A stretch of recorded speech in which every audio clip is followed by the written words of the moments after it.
Donc vous n'allez pas dans certains quartiers quand même. En Euh, habit, vous n'allez pas dans non, non, certains non, quartiers. non, absolument pas. Je suis courageux, mais pas téméraire. Je suis pas suicidaire. Je sais pas de quoi ils sont capables. On a des quartiers chauds ici, à Frégis, la Gabelle, la Gachan, etc. Je pourrais jamais, j'irai jamais vers en soutane ou en croix là-bas, hein, ou en col romain. Hein. Et je sais où je peux aller. Je sais, c'est comme quand j'étais en Algérie. Hein. Que très souvent, quand on parle conversion, on pense à la banlieue, mais il y a des personnes qui viennent pas de banlieue et qui sont très intégrées en France et qui se convertissent. Et là, malgré tout, on les empêche de vivre leur foi comme ils l'entendent. Ce sont des pressions qui sont quand même très présentes et très diffuses tout au long de la vie de la personne. C'est pas parce qu'on est en France qu'on est à l'abri de persécutions, qu'elles soient physiques, mentales et psychologiques. La situation en France enfin, vis-à-vis des convertis est très dangereuse. Mis à part les familles qui persécutent ces personnes qui choisissent de suivre notre religion, mais il y a la communauté derrière, toute la communauté derrière qui persécute aussi. Donc ça peut être pour des personnes qu'on ne connaît pas, comme des personnes qui nous connaissent. Ça peut être des personnes qu'on croise tous les jours, comme des personnes qu'on ne connaît pas, tout simplement. Une personne qui choisit tout simplement de changer de foi est persécutée et violentée, que ce soit des violences physiques ou verbales, psychologiques. Ça peut vraiment atteindre à tous les niveaux. Il n'y a aucune limite.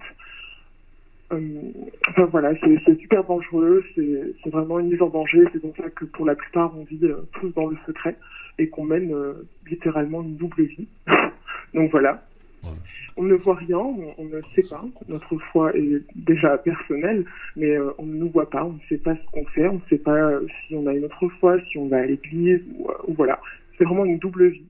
Alors, je m'appelle Mehdi, je suis comédien professionnel, producteur et engagé dans une association qui s'appelle Mission Ismeri, qui a 3 pôles, l'accueil et l'accompagnement des convertis, la formation des chrétiens et des musulmans sur l'islam, et l'annonce et la rencontre des musulmans. Pour les personnes qui se convertissent, il y a déjà une grande incompréhension dans la famille qui est légitime, parce que vous avez une personne qui tout à coup décide de quitter, et majoritairement en islam, l'apostasie est rejetée de toute façon, et dans certains pays musulmans punie et parfois de mort. Et donc il y a cet environnement où dans une famille, quand quelqu'un se convertit, il y a ce choc qu'on doit entendre, mais après, les personnes qui sont converties doivent être discrètes, donc elles doivent absolument rien dire sur leur conversion. Elles peuvent recevoir des menaces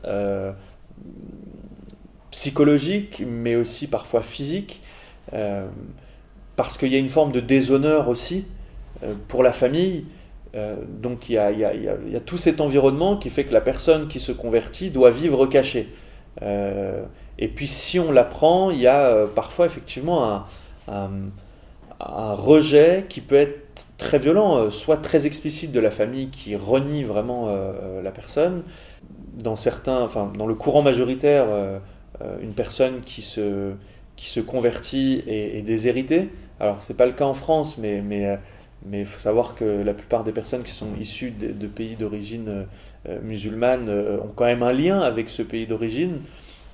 Donc il peut y avoir ces problématiques, mais il peut y avoir aussi les problématiques liées au mariage. Une femme musulmane ne peut pas se marier avec un non-musulman. Alors je vous laisse imaginer si celle-ci décide de changer de religion, et donc le mariage ne sera même pas autorisé ou même béni par le père ou par la famille. Quand je parle de mort sociale, il y a vraiment une pression de la famille, de l'environnement qui peut être très forte et qui empêche la personne juste d'être libre et d'être joyeuse et sans parler même de l'affirmer, juste de le vivre. On sent qu'il faut absolument être discret et en dire le moins possible. Moi, personnellement, ma famille n'est pas au courant et je pense que c'est mieux comme ça pour le moment. Vraiment pour moi, je vis quand même caché. Tout est caché. Moi, par exemple, mes objets religieux sont chez des amis. Mais chez moi, je vis comme avant, avec mon ancienne foi. Mais dehors, j'essaye de vivre ma foi autrement. Mais oui, je fais semblant, quoi. Alors, je suis le père Paul Ili Cheknoun. Je suis prêtre du diocèse de Fréjus-Toulon. Moi-même, je suis un converti issu de l'islam. J'ai quitté l'islam, je suis devenu chrétien il y a 21 ans en Algérie. Quel pays j'ai dû fuir après des menaces. On a créé ici dans mon diocèse ce qu'on a appelé l'aumônerie des chrétiens issus de milieux musulmans. Donc il y a plusieurs profils, donc plusieurs milieux. Il y en a qui étaient des pratiquants, voilà, qui ont eu des révélations, comme moi j'ai parlé tout à l'heure de ma conversion. Il faut savoir que presque la moitié des convertis de l'islam, c'est des gens qui ont eu des révélations de Jésus, de Marie ou des anges, voilà. Ou bien ils ont été évangélisés, ou bien c'était fruit de recherche, l'aboutissement de recherche, de questionnement, etc. Le converti, c'est souvent des femmes parce que la situation de la femme, le statut de la femme dans l'islam, c'est catastrophique. Voilà. Donc, c'est elles qui se convertissent le plus. Et est-ce que c'est plus dur pour les filles que pour les garçons? C'est beaucoup plus dur pour les filles. Ah oui, tout à fait, oui. La fille, c'est un peu la transmission. La fille, parce que les filles, elle a un symbole de représentation de l'honneur de la famille. Moi, là, donc pour ma part, quand je me suis converti, effectivement, de ma famille, et comme on m'a dit plus tard, j'ai déshonoré la famille. Parce que mes parents, ils ont reçu des moqueries de la part des autres qui m'ont ramené en France, qui m'ont mal éduqué, que j'ai jeté l'opprobre sur la famille. Le déshonneur. Donc, je suis donc Saïd d'origine, bien sûr, d'Afrique du Nord, converti maintenant un peu plus de 30 ans. Donc, j'ai 30 ans de conversion. Et j'ai quitté l'islam par conviction. Donc, j'ai pas subi de persécution physique, mais plutôt une pression plutôt mentale et psychologique. Actuellement, j'ai un de mes frères qui est frériste qui ne me parle plus depuis ma conversion, tout simplement parce qu'il est dans un logiciel et un référentiel théologique donc il lui interdit donc de dialoguer, de discuter avec moi. Donc on est, même si nous sommes en France, personnellement, on est ostracisé, on est mis de côté, on est banni, on est exclu. Donc moi, je suis consultant en prévention urbaine, donc je suis aussi médiateur socio-religieux. Je suis aussi professeur en religion comparée, donc au sein des assemblées de Dieu de France, puisque donc j'ai tout un cursus aujourd'hui comme islamologue, et ayant aussi opté pour, je dirais, aider en même temps à travers notre Union des Nord-Africains chrétiens de France, qu'on appelle l'UNACF, donc d'aider un petit peu la plupart des néophytes, des néo-chrétiens qui font la même démarche que nous. Alors je me heurte chaque mois en fait à des cas de figure particulièrement chez les filles, puisque c'est quand même plus les filles qui se convertissent que les gars. Donc je me rends compte qu'il y a beaucoup de filles qui sont, je dirais tout de suite inquiétées. Donc on intente à leur vie morale, physique. Donc il faut tout de suite les protéger. Il faut tout de suite aussi leur dire, malheureusement, de pas trop le dire rapidement à la famille, parce que c'est des néophytes, c'est des néo-chrétiens. Donc la plupart veulent vite, très rapidement, après leur conversion, manifester leur foi, etc. Mais même si nous sommes en France, on sait qu'il y a des représailles de la part de la famille, de l'entourage, et même ça peut être violent de la part du quartier.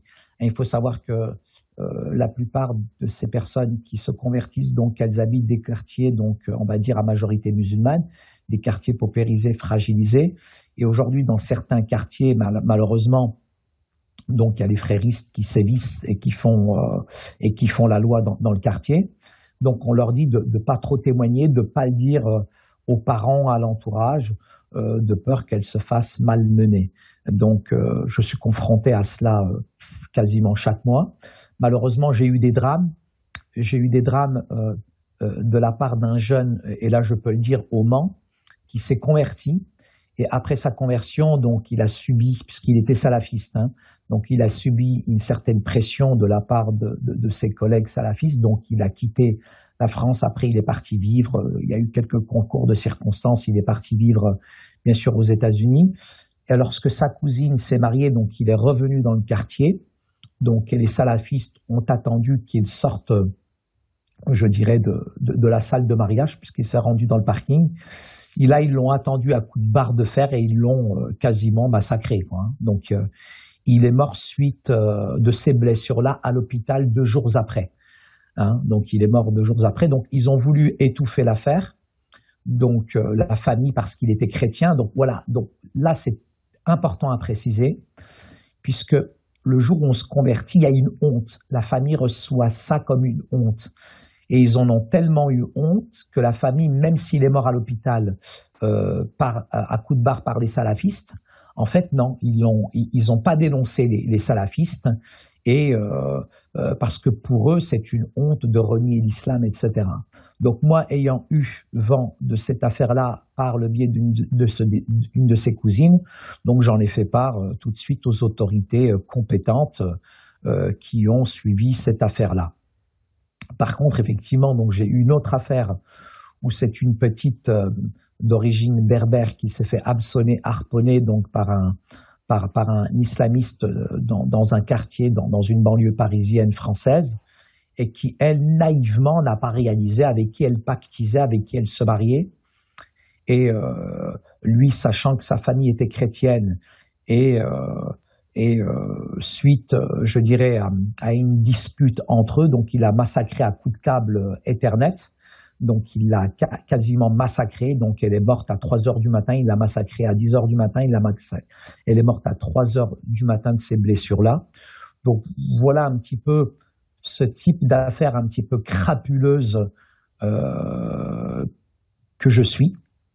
Donc, il n'y a pas toujours ce type de massacre, hein, parce que là, c'est quand même, on parle d'une sauvagerie, d'une barbarie, mais c'est souvent, on est plutôt dans un enfermement mental, on est ostracisé, mis de côté, exclu, il y a une pression qui est mentale, qui est psychologique, hein, et il est arrivé quand même que certaines filles, hein, ce que j'appelle nos sœurs aujourd'hui chrétiennes, se sont vues retirer leur passeport, par exemple, quand elles ont atterri dans leur pays d'origine.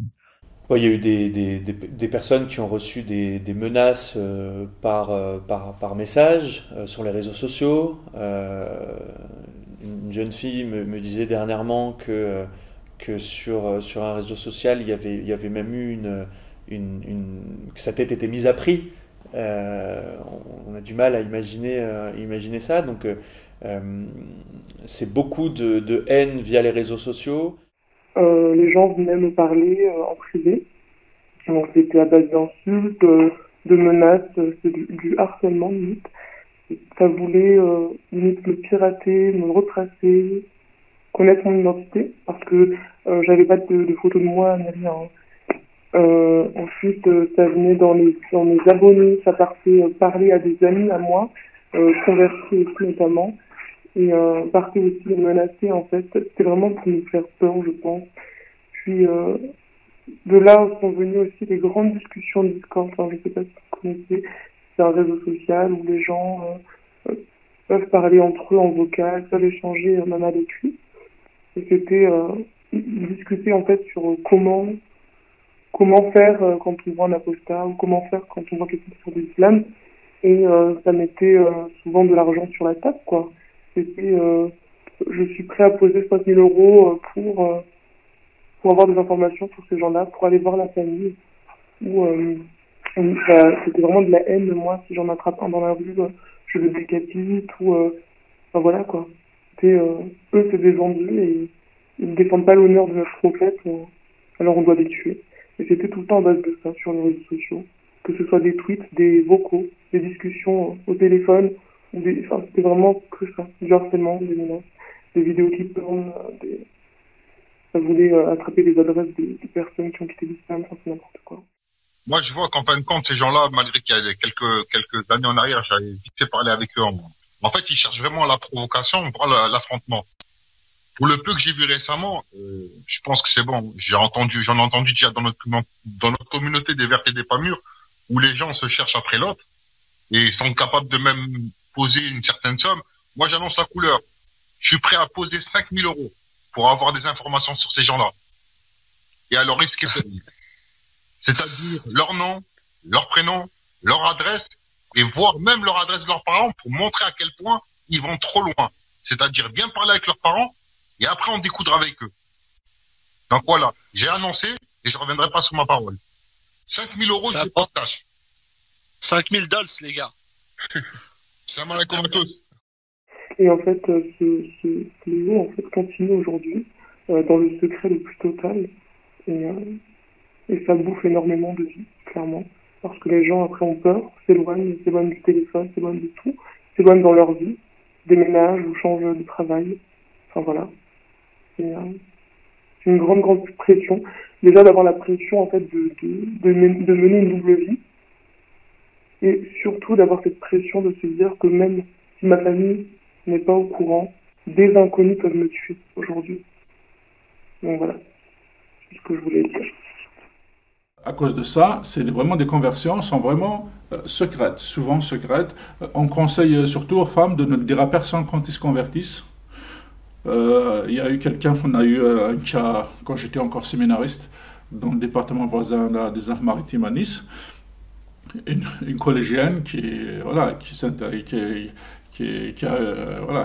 devenue chrétienne, qui voulait se faire baptiser. Et le curé, quand il lui a dit qu'elle voulait être préparée au baptême, il lui a dit il faut tout de suite le dire à tes parents. Alors que c'est la chose qu'il ne faut jamais faire. Il ne faut jamais le dire à qui que ce soit, parce qu'on ne sait jamais la réaction des parents. Les parents qui n'étaient pas pratiquants du tout, dès qu'il leur a dit ça, ils se sont remis à pratiquer, l'ont enfermé dans sa chambre, en lui disant tu ne sortiras pas de cette chambre jusqu'à ce que tu reviennes à l'islam. Il a tenu bon finalement, parce que séquestration, c'est un crime en France, ils ont fini par la relâcher, la regagner l'école, mais ça s'est su. Donc sa famille a répandu la nouvelle comme quoi leur fille est devenue chrétienne. Et dès qu'il a commencé à sortir, à aller à l'école, il s'est fait agresser et violer par 4 personnes, 4 hommes à la fois. Donc, en représailles pour cette oui, en représailles parce qu'il ne voulait pas revenir à l'islam. Il y a un an de ça, j'étais à la fac et j'avais un ami c'était un garçon avec qui je m'entendais très bien, il était musulman, et il n'aimait pas vraiment quand je parlais de Jésus. Et un jour, il m'a donné un coup, et c'était parti un peu en cacahuète, quoi. Donc voilà. Après, on va dire 99% de mes amis musulmans aujourd'hui ne sont plus mes amis. Et ils ont très mal pris. Mais c'est directement soit des moqueries, soit de la haine, ou sinon on dit que je trahis, ou que je suis une vendue. Enfin, c'est vraiment le mot vendu qui revient tout le temps, et je le répète tout le temps, c'est vraiment le mot vendu. On me dit que je suis une vendue. Pardonnez-moi du terme, mais je donne mon cul à la France, etc. Enfin, c'est n'importe quoi. Quelques temps après, j'ai dû quitter ma fac. Donc j'ai quitté ma fac. J'ai changé énormément de fois mes réseaux sociaux, mon nom, j'ai retiré mes photos. Je ne donnais jamais d'adresse, j'ai changé de numéro de téléphone aussi. Enfin voilà, j'ai dû m'éloigner de tout le monde pour ma sécurité avant tout, pour celle de mes proches aussi, même si elles n'étaient pas au courant. Et oui, donc je me suis éloigné de tout le monde, et surtout de ma fac. Je dis que c'est un coup où ma vie est en jeu, littéralement en jeu, parce que le jour où ils sont amenés à être au courant, ce sera sûrement la fin de cette belle petite vie. Mais voilà. En tout cas, ça ne sera pas que des mots, ça sera plus que ça. Il y a 2 qui sont extrêmement intégristes, c'est les frères musulmans d'Égypte et les salafistes d'Arabie Saoudite. Et c'est eux qui sont maintenant ils sont ultra minoritaires, mais puisqu'ils sont prosélytes, ils sont sur le terrain, donc on n'entend parler que d'eux. que d'eux parce qu'ils sont sur le terrain, ils sont violents, ils sont prédicateurs, et c'est eux qui touchent le plus de jeunes, et c'est eux qui envoient le plus de jeunes et envoient faire le djihad. Donc, ces courants extrémistes, c'est eux que, dernièrement aussi, j'ai entendu, je vous ai partagé ça au téléphone, quelqu'un m'a contacté en me disant, il y a des gens sur Internet qui promettent de l'argent à ceux qui leur donneront des noms de convertis pour les persécuter. Voilà, comme ils ont fait avec le professeur qui a été tué là, je ne sais plus, dans la banlieue parisienne. Le terroriste, il a donné de l'argent à des gens pour avoir le nom de ce professeur. C'est un peu comme ça. Alors, les jeunes filles, c'est avec elles que j'ai eu parfois l'obligation, donc en demandant les autorisations adéquates, de faire baptiser. Alors, j'ai eu le cas au moins pour 2 personnes, à 500 km de chez elles, dans une ville, parce que c'était pas possible à cause de l'entourage. Donc ça, vous voyez, mais d'une façon générale, il y a une discrétion. Par exemple, je connais des baptisées femmes qui, plus de 30 ans après, ne l'ont pas annoncé à leur famille. Ah oui. Elles sont mariées quand même ou... Alors parfois, ça finit par poser des problèmes avec le mari. Mais quelques-unes le cachent, oui, même à leur mari. C'est assez rare, mais alors imaginez la situation d'une telle personne, parce qu'elle n'a pas la possibilité de suivre d'aller à l'église, d'aller à la messe, etc., de manière ni de participer à des réunions importantes. Enfin, vraiment, c'est anormal. C'est vraiment une situation anormale. Alors, en plus, dans un pays des droits de l'homme. Non, mais là, je pense à 2 filles qu'on connaît très bien. Une a été vraiment frappée par son frère à plusieurs reprises. C'est celle dont je vous disais qu'elle a dû quitter et partir très loin de sa famille. Une autre qui a aussi été agressée physiquement par des membres de sa famille quand ils ont appris qu'elle allait être baptisée. Et là aussi, à plusieurs reprises. Alors dans les détails très précis, je sais pas, mais oui, je pense à ces 2 là très récemment. Une qui doit se faire baptiser justement là à Pâques 2021, qui a été agressée physiquement par des membres de sa famille, et à cette autre jeune femme qui a dû même quitter sa ville d'origine, et d'ailleurs avec une grande tristesse, parce qu'elle était très très proche de sa maman, et donc mais elle pouvait plus supporter les coups de son frère, et donc elle a quitté la ville d'origine. Ouais. Donc beaucoup déménagent, beaucoup changent de vie en fait, s'éloignent. Et le sacrifice est grand, j'imagine, pour la famille. Exactement, oui, parce que déjà, dans certaines familles, c'est très compliqué de voir quelqu'un partir. Moi, pour ma part, si je ne suis pas mariée, quitter le cocon familial, c'est très compliqué. Donc déjà, la première étape, c'est de trouver une excuse pour partir. Et la deuxième, c'est de l'appliquer. Et l'appliquer avec une violence psychologique constante, c'est très, très, très dur. Vraiment. C'est ça. Et qu'est-ce qui se passerait si vos proches découvraient la situation ? Moi, pour moi, je ne sais pas pour d'autres, mais ça peut être au risque d'un mariage, ou bien peut-être même m'envoyer chez de la famille. Mais dans tous les cas, on ne me laisserait pas libre. On ne me laisserait pas m'en sortir, quoi. Si aujourd'hui on était amené à être au courant. Mes frères, je pense qu'ils le prendraient très mal et ça irait jusqu'à de la violence physique. De la violence physique et peut-être même un peu plus grave. Je sais pas où est-ce qu'ils pourront aller, mais je sais que ça peut être déjà de la violence physique dans la base. J'ai une amie qui a fui chez elle un soir et une personne de sa famille, je ne dirais pas qui, l'a littéralement coursée pour pouvoir la planter. Donc c'est parti très loin. C'est parti jusqu'à vouloir planter une personne avec une arme. Et voilà. Donc c'est très dangereux. Encore une fois, il peut y avoir des exceptions, il peut y avoir des personnes qui vous disent non, moi ça s'est très bien passé dans ma famille et il n'y a aucun problème. Il y a quand même une grande majorité pour qui c'est pas le cas et elles viennent de régions parisiennes, de Roubaix, de Lille, de Paris, de Lyon, enfin vraiment partout en France, et on a toujours cette même réalité qui fait aussi que l'Église est très prudente dans la façon dont elle reçoit les personnes qui voudraient devenir chrétiennes, à deux doigts parfois de les dissuader même de devenir chrétiens. Elle les baptise en secret très souvent, et elles ont du mal à les intégrer à la communauté paroissiale, parce que justement l'Église a peur des répercussions que ça pourrait avoir pour la sécurité des fidèles, mais aussi au nom du dialogue interreligieux. Donc c'est en France que je me suis fait baptiser en 2015, donc, et avec beaucoup de réticence, y compris dans l'Église catholique.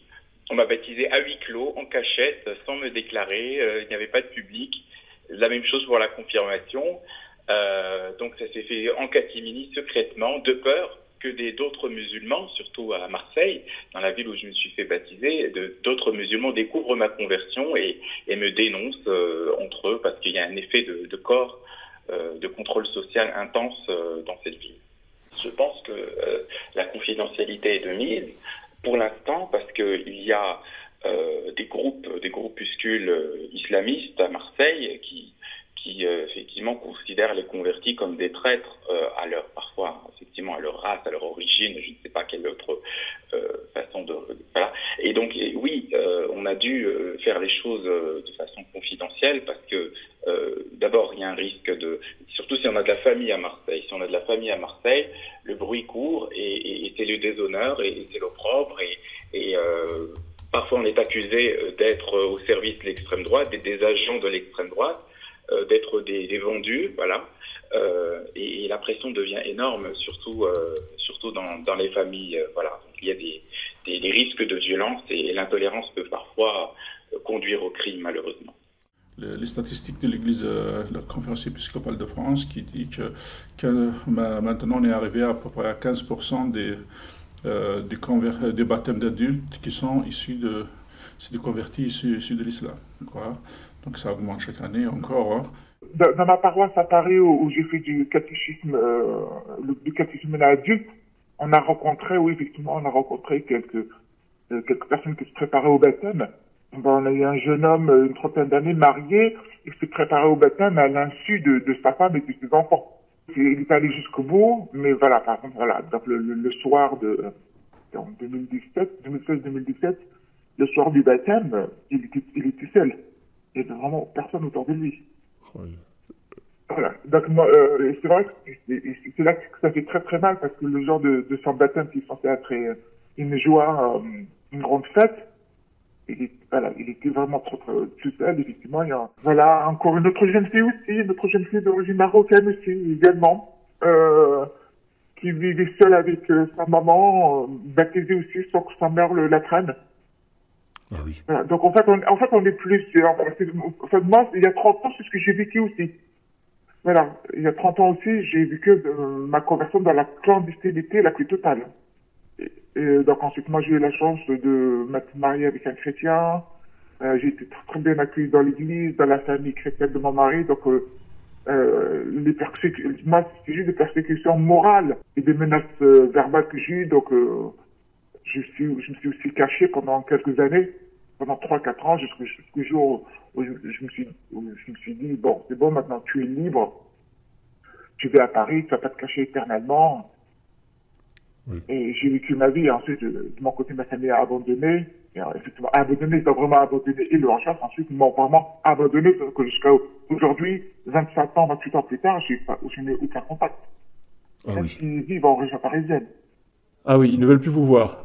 Ah non, du tout, du tout. Ni mes frères et sœurs, ni mes parents, ni mes cousins. Vraiment, comment dire, même c'est de l'eau qui a pollué le pont. Chez les musulmans, voilà, on ne quitte pas le cercle. Et ce qui fait qu'on est quand même esseulé, on est abandonné, on est isolé. Et j'ose le dire, il y a quand même, malheureusement, de la part de la communauté évangélique, aucune sensibilité, parfois pas d'accueil. Donc de la part, donc on est dans la double peine en fait. Hein. Donc on quitte notre groupe appartenance et puis en même temps on trouve pas, je dirais, une communauté de croyants qui nous accueille et qui est sensible un petit peu je dirais, aux différentes exactions que nous traversons, mais aussi en même temps à toute la pression qu'on peut subir. Donc en tout cas, aujourd'hui, même si nous sommes en France, donc quand même il y a le texte coranique, les hadiths s'érigent au-dessus des lois de la République. Donc de la part de la famille, même si nous sommes en France, c'est quand même ce qui régit, et je l'ai bien décrit tout à l'heure, ce qui régit, je dirais, la vie privée ou non de la communauté musulmane, c'est quand même le texte coranique et les hadiths plus ce qu'on appelle la sunna du prophète. Hein, donc c'est ce qui fait son ensemble. Pour être franc avec vous, j'étais plus choqué en France qu'en Algérie. Parce qu'en Algérie, je savais où c'est, mais même avec les extrémistes, bon, c'est pas vraiment extrémiste, mais avec les musulmans, surtout quand j'étais à l'université, ça m'arrivait d'échanger avec certains, on débattait la question de la foi. Mais ici en France, je sais qu'ils sont plus extrémistes que les extrémistes en Algérie, et la plupart ici, ils sont vraiment... ils essaient d'affirmer ce qu'ils sont, en Algérie non. La plupart des jeunes, ils s'en fichent, si on croit pas. Moi, je suis né dans une famille musulmane, j'ai grandi avec jusqu'à l'âge de 14 ans, et où j'ai rencontré le Christ avec les évangéliques. Donc après j'ai officialisé ma rentrée dans l'église évangélique en suivant le rituel habituel de cette église à l'âge de 15 ans. C'était en 2004. Et suite à cela, j'avais pas mal de problèmes avec la famille qui, au début, ils ont insisté à faire le credo musulman, donc ce qu'on appelle le shahada, pour revenir dans l'islam. Ils m'ont poussé à quitter le christianisme. Bien sûr, au début, pour eux, c'était simple parce que j'étais très jeune, donc avec des menaces, avec pas mal de problèmes. Mais comme j'ai persisté dans mon chemin, etc., j'ai résisté. Et un jour, j'étais au collège, bien sûr, un jour, ils ont trouvé une Bible dans mes livres scolaires. Donc, qu'est-ce qu'ils ont fait, mon père avec mon frère? Ils ont brûlé toutes mes affaires, même mes habits. Donc je me réveille pour partir à l'école, j'ai trouvé toutes mes affaires sont brûlées. Je suis sorti de la maison, c'était mon dernier jour avec ma famille. Le dimanche matin pour partir à la messe, je passais avec mon oncle dans les mains pour ne pas la froisser, pour servir la messe, et parfois je me fais insulter par des gens et des crachats, c'est vraiment devenu habituel. Par exemple, je ne peux pas porter la croix en tant que, avec mon visage d'Algérien. Pas porter la croix librement dans certains lieux où quand je pars à Paris par exemple, le soir, la nuit quand je me balade, je suis obligé d'être discret. C'était un jour, c'était en sortant de l'église, et il y avait un groupe de jeunes qui étaient à côté, donc traités directement de pédophiles, etc., quand ils ont fait sortir de l'église. Après j'ai dit, monsieur, respectez-vous, et l'autre il est venu directement, il a dit, qu'est-ce que tu cherches? J'ai même pas le temps de le regarder, il m'a donné un coup, moi j'avais des lunettes, il m'a cassé mes lunettes, et après il y avait d'autres policiers à côté, heureusement il y avait la police municipale à côté, ils ont pas réagi directement, j'étais étonné aussi, mais quand même ils sont venus après, le mec il a pris la fuite. Un chrétien de naissance, il ne risque pas grand chose par rapport à un chrétien venu de l'islam, parce qu'un chrétien venu de l'islam, il est considéré même en France comme un traître. Nous, en communauté, on a un habit religieux, on a une soutane qu'on met pour la mission. Quand on fait de l'évangélisation, parce qu'il y a une communauté missionnaire surtout, et quand on va avec cette soutane, avec ma grosse croix, et avec mon visage maghrébin, et souvent, surtout quand ils sont en groupe, ils me stigmatisent de loin, ils m'insultent en me disant, tu sais que c'est quoi la punition de l'apostasie dans l'islam. Ils me disent, bah voilà, en disant normalement on doit te tuer, quoi. Mais voilà, tu as de la chance, tu es dans un pays chrétien, ma forme physique, le fait que je sois grand et fort, m'a souvent évité des bagarres, des agressions physiques, parce que voilà, je fais presque 1m90, je fais presque 110 kilos, donc les gens réfléchissaient 2 fois avant de se mesurer à moi. Donc ça m'a évité beaucoup d'agressions, voilà. Mais je sais qu'il y a beaucoup de convertis qui ont été agressés physiquement, pris à partie. À cause de ça, moi ça a surtout été des injures verbales, quoi. Mais malheureusement, à 99,9%, la plupart des personnes de sexe masculin qui font le même cheminement que moi, ça reste très difficile au niveau familial. Il y a une pression familiale, il y a une pression du quartier aussi. Parfois, il faut déménager du quartier. Je vous donne un exemple. Par exemple, sur Lyon, j'ai un ami qui s'est converti avec son épouse et les gamins de la cité allaient jusqu'à fouiller dans le frigo quand les parents n'étaient pas là. Et les gamins ont tellement subi de pression à l'école qu'ils ont dû déménager et ils n'ont pas trouvé de choix que de mettre leurs enfants aussi dans une école privée catholique. Voilà, faut pas rêver. Donc j'ai quand même des familles chrétiennes nord-africaines qui se convertissent entières, mais de la part du quartier à Lyon, il y a une telle pression du quartier, puisqu'on est déjà en terre à majorité musulmane, on est dans la Oumma, on est dans la communauté de croyants, c'est le ghetto dans le ghetto, et je dirais que on observe faits et gestes, on est capable de fouiller même, je dirais, dans votre caddie, etc. Il y a une telle pression que il y a certaines familles ne quittent pas la banlieue qui veut, mais il faut pouvoir quitter la banlieue et c'est pas toujours évident. Dans certains quartiers très islamisés où on vit à la musulmane, où il n'y a que des boucheries halal et que des mosquées et des associations cultuelles, donc on a d'autres choix que de quitter le quartier parce qu'on est reconnu comme le chrétien, le converti, voilà, à la limite, ça peut, dans certains quartiers, je pense que le déménagement s'impose. Et là, on se heurte c'est-à-dire à une espèce de violence de classe, parce que c'est pas tellement facile de changer de quartier, d'autant plus que dans les quartiers les plus sûrs sont aussi les plus bourgeois. Oui, c'est pour ça que j'insiste vraiment sur la mort sociale, c'est-à-dire qu'il y a vraiment des personnes qui doivent tout reconstruire. Nous, on récupère des personnes qui travaillaient avec effectivement des cousins ou des membres de leur famille et donc qui n'ont plus de travail, qui n'ont plus d'appartement parce qu'elles ont dû quitter l'appartement dans lequel elles habitaient, qui ont dû changer de numéro de téléphone, qui ont dû vraiment parfois même aller vivre très loin de leur lieu d'origine. C'est vraiment, tout est à reconstruire quand on quitte. Et non seulement il faut reconstruire, mais ensuite la difficulté elle est après de reconstruire des liens avec la famille, avec l'environnement. Et là aussi c'est très compliqué parce qu'il y a la famille aussi qui elle peut-être accepter à un moment donné la conversion, mais c'est tout l'environnement autour et la question du déshonneur, et la question de la pression de la famille élargie et de la communauté qui est compliquée.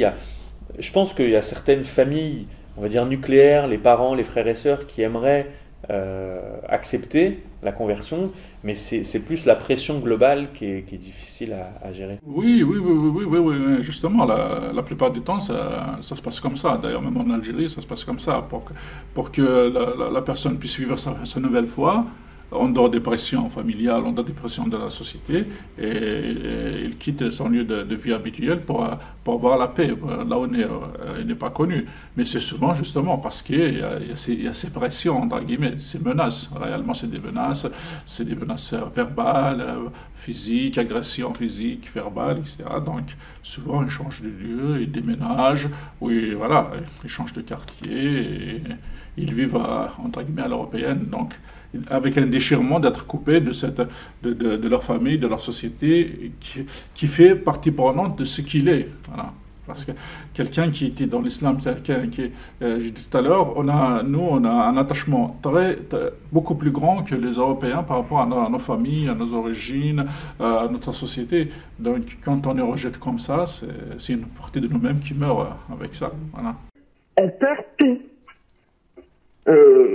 On perd l'amour familial, on perd la relation des frères et sœurs, des cousins, en fait, en partant, nous prenons juste une chose avec nous, c'est notre nom de famille. Si elles sont bien entourées, elles sont exfiltrées, elles sont emmenées dans une autre région, dans une autre ville, dans un autre quartier,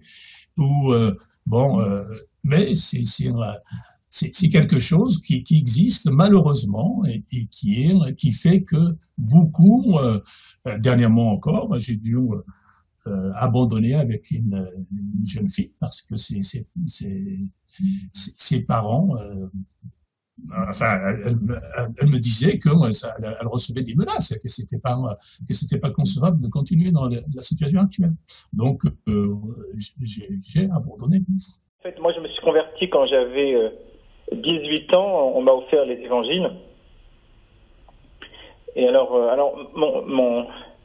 mon père et ma mère à l'époque, ils m'ont laissé faire ce que je voulais, mais mon frère en fait, mon frère est devenu extrêmement violent contre moi. Et mes tantes et mes oncles aussi se sont énervés. Bon, eux, ils voulaient plus me parler. Mais c'est surtout mon frère qui s'en est pris à moi. En matière de violence, en fait, il y avait plus de garde-fou. Il s'est lâché. Enfin, il a essayé de forcer la porte plusieurs fois. Donc j'ai déménagé. J'ai quelques amis qui eux ont subi des choses plus graves que ça. Oui, en fait, ce qu'il y a, c'est que quand on sort de la religion musulmane, ensuite, on est identifié comme un halki, comme un traître par tout le monde. Hein. On est l'ennemi. Et quand on se balade dans le quartier, ben voilà, on nous regarde avec mépris au minimum. Combien de fois j'ai eu des collègues qui, une fois qu'ils ont réalisé que j'étais converti, j'ai subi un certain harcèlement au travail. C'est pour ça que je suis toujours discret sur ma conversion. Je parle à personne de foi. Hein. J'ai changé de prénom il y a quelques années parce que j'en avais marre qu'à chaque fois que j'arrive dans un nouvel endroit, on m'impose des choses en rapport avec l'islam parce qu'on croit que je suis musulman à cause de mon prénom. Et vraiment, c'est fou. Hein. J'arrive quelque part, on me demande si je mange du porc. Non seulement ils peuvent pas vivre leur foi comme ils l'entendent, pas aller à la messe quand ils veulent, mais effectivement ce curseur du Ramadan est un peu celui qui va déterminer là où vous en êtes dans votre foi. Après, beaucoup de musulmans ne font pas le Ramadan, mais c'est vrai que dans les quartiers, et surtout pour les jeunes, c'est presque un curseur identitaire. On va pas pratiquer le reste de l'année, mais ce mois-ci, on va parfois même faire la prière et faire le Ramadan. Et c'est vrai que le Ramadan, c'est un peu l'avant-dernière limite, et la dernière, c'est celle de la consommation du porc, où là, effectivement, il y a vraiment le regard de la communauté sur la façon dont la personne va vivre sa foi. On le voit beaucoup dans les écoles. Il y a même des Français de souche, entre guillemets, qui en viennent à faire le Ramadan parce qu'ils osent manger leur goûter à 10h. C'est une réalité. Quand certains jeunes font le Ramadan, il faut que toutes les personnes autour d'eux se plient à leur façon de vivre ce mois-ci. Oui, même en France, je me cache effectivement avec mes voisins musulmans.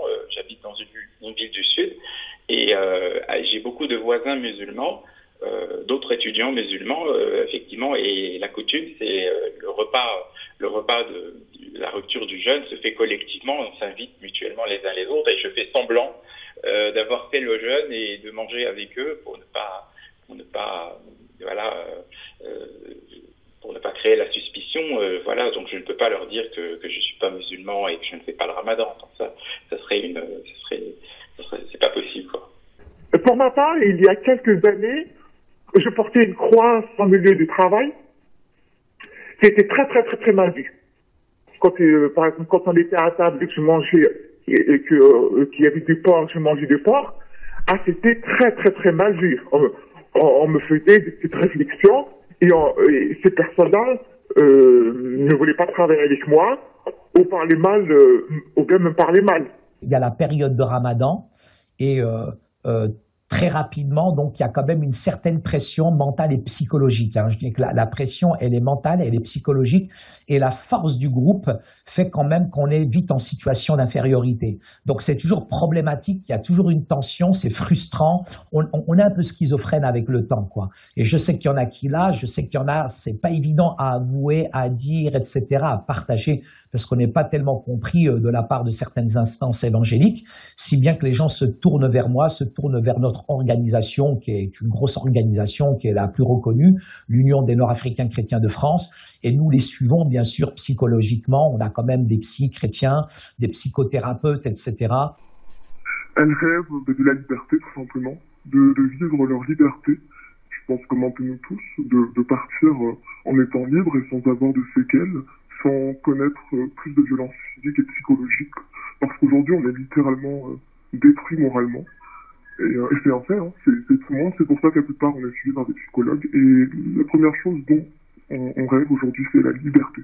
C'est de vivre et de se marier librement avec des personnes qu'on a choisies, des personnes qui ne sont pas de la confession de nos parents. Et voilà, tout simplement.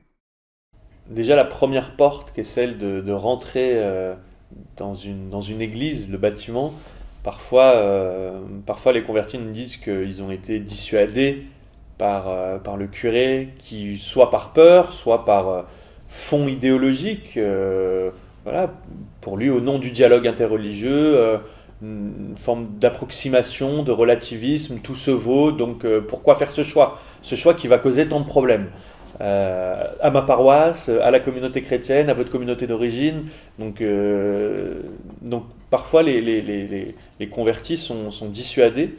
Des individus, il y en a beaucoup, hein. Il y en a vraiment beaucoup, il y en a beaucoup qui hésitent, il y en a beaucoup qui ne franchissent pas le seuil de rentrer dans une église ou d'aller chercher des renseignements ou de l'aide. Pendant 5-10 minutes, voilà, je parlais comment j'ai choisi Jésus, comment je suis devenu chrétien, mon désir d'évangéliser tous les musulmans, voilà. D'un seul coup, se lève de table, ce prêtre, il me dit: t'as pas honte d'avoir quitté la religion de tes parents pour devenir chrétien? Pendant quelques instants, j'avais le souffle coupé. Qu'est-ce qu'il me raconte? Voilà. Bon, bref. À cause de lui, j'ai haï l'Église catholique pendant 6 ans, jusqu'à ma conversion. De la part de certains pasteurs et de certaines évangéliques qui ont une sensibilité, je dirais, à cette culture nord-africaine, ils sont dans l'apathie, ils comprennent, mais ça reste très rare. Mais la plupart des instances évangéliques, très honnêtement, sont vraiment à des années-lumière de savoir ce que l'on vit et ce que l'on subit, très honnêtement. Il y a un décalage. Ils sont pas du tout sensibles à ce que nous traversons, à ce que nous subissons en fait. Pour eux, c'est normal en Afrique du Nord, c'est normal en Arabie Saoudite, mais ils sont à des années-lumière de savoir à quel point nous sommes persécutés, même en France. Et d'ailleurs, ça se ressent parce que quand une jeune fille se convertit et qu'elle subit de la pression de la part des parents, les églises évangéliques me téléphonent pour me dire: est-ce que vous pouvez la loger? Mais je leur dis: mais écoutez, elle s'est convertie où dans votre église? Pourquoi vous la logez pas? Pourquoi vous la protégez pas en fait? En fait, c'est quand même assez ahurissant quand même. Il y a ce décalage, c'est quand même incongru quoi quand même. Hein. Tous les 2 mois, je dois en catastrophe loger une jeune fille ex-musulmane, et aujourd'hui je me dépatouille. Ceux qui m'aident, ce sont mes amis catholiques. Mais les évangéliques brillent par leur absence. je suis pas méprisant, hein, donc attention, je suis pas là dans le but de nuire, hein, donc je suis pas critique, mais c'est mon constat. Et celui qui est pas content, il vient me voir, parce que c'est moi qui reçois les coups de fil et c'est moi qui fais les analyses. Les mariages forcés existent encore dans certaines banlieues, que les parents marient encore leurs filles, oui. C'est ça. Alors, oui. Alors ça, par contre, je suis vraiment choqué en me disant ce que moi j'ai vécu il y a 30 ans existe encore aujourd'hui. Forcément, une jeune fille née en France qui fréquente l'école républicaine, tout ça, forcément à l'adolescence ou à 18-20 ans, on rencontre d'autres personnes en tombe amoureuse. Ben ça, c'est sûr, c'est très dangereux. Et si ça devenait à savoir, effectivement, elles sont en danger. Effectivement. Et ensuite, il y a encore les mariages arrangés dans les familles, oui. Effectivement, oui. Oui. Voilà, donc moi, je suis encore choqué en me disant que 30 ans plus tard, ce que j'ai vécu existe encore de nos jours. Qu'est-ce qui s'est passé? Pourquoi on a laissé faire? Parce que la société française n'a rien fait ou n'a pas voulu voir. Mais on veut pas, je ne sais pas pour quelle raison, il n'y a pas cette volonté politique de cadrer et d'encadrer ceux qui veulent absolument imposer la charia. Le vrai problème, c'est de remettre en question l'islam. Alors ça, c'est assez incroyable parce que même les Européens, ceux qui gouvernent, les gouvernants, que ce soit Madame Merkel, Monsieur Macron ou la reine d'Angleterre, bien qu'elle n'ait pas de pouvoir à proprement parler, mais la remise en question de l'islam, de dire ce qu'on pense de l'islam, voilà déjà ce qui est nouveau en Europe, même aux États-Unis d'ailleurs, et au Canada, c'est de dire ce qu'on pense de dire parfois tout simplement. Eh bien, ça, c'est rejeté, c'est refusé. Donc, à plus forte raison, les convertis, ceux qui disent, moi, je ne veux pas de l'islam, je quitte l'islam, eh bien, on ne veut pas en entendre parler. Alors, les médias, même chez les médias catholiques, on n'en parle pas. Certains en parlent, bien sûr, mais on ne veut pas en parler. Le problème, c'est ça. Le problème, les musulmans accusent l'État français de les avoir ghettoisés dans des cités, etc. Le problème, il est inverse. C'est pas l'État qui les a ghettoisés, c'est les musulmans qui vivent entre eux en communauté. Parce que l'islam, la religion, leur interdit de s'intégrer à la société française, à la société occidentale, qui pour eux, elle est chrétienne, alors qu'elle n'est plus chrétienne.